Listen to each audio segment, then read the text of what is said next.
Metcalfe হল কলকাতার ঔপনিবেশিক স্থাপত্যের অন্যতম আলোকবর্তী নিদর্শন।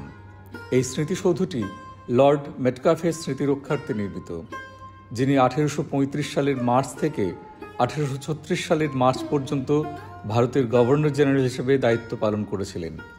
চার্লস মেটকাফকে মূলত ভারতীয় সংবাদপত্রের মুক্তির জন্য এবং তার মহৎ জনসাধারণের কাজের জন্য স্মরণ করা হয়।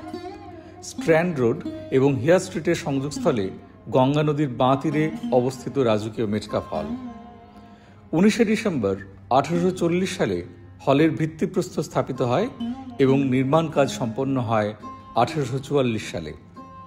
সৌধটির স্থাপত্য শিল্প এথেন্সের টেম্পল অব দ্য উইন্ডের সম্মুখস্থ স্তম্ভ শ্রেণীর অনুপ্রেরণায় নির্মিত।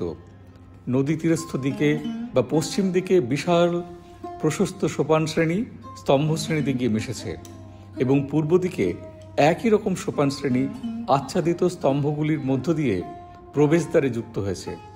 ভবনটি 10 ফুট উচ্চ অলঙ্কৃত ভিত্তিভূমির উপর নির্মিত। 36 ফুট সুউচ্চতার 30টি স্তম্ভ ভিত্তিভূমি থেকে উপরের দিকে উঠে ভবনটির ভার বহন করে রেখেছে। বাহ্যিকভাবে এটি গ্রিক স্থাপত্যের সদৃশ। কলোনট এবং উচ্চ স্তম্ভশ্রেণী দিয়ে এই সৌধটি ঘেরা। প্রথম অবস্থায় এর নিচতলায় কৃষি উদ্যান সমিতি এবং প্রথম তলায় ক্যালকাটা পাবলিক ছিল। 1903 সালে সংস্কারকৃত মেটকাফ হলে লর্ড কার্জন ইম্পেরিয়াল লাইব্রেরি স্থাপনের সিদ্ধান্ত নেওয়ার আগে পর্যন্ত ভবনটি জরাজীর্ণ অবস্থায় ছিল।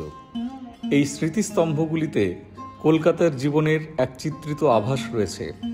মেটকাফ হলকে এর প্রতীকী চরিত্র বিবেচনা করে 1992 সালে ভারতীয় পুরাতত্ত্ব সর্বেক্ষণ জাতীয় সংরক্ষিত স্মৃতিসৌধ হিসেবে ঘোষণা করেছে।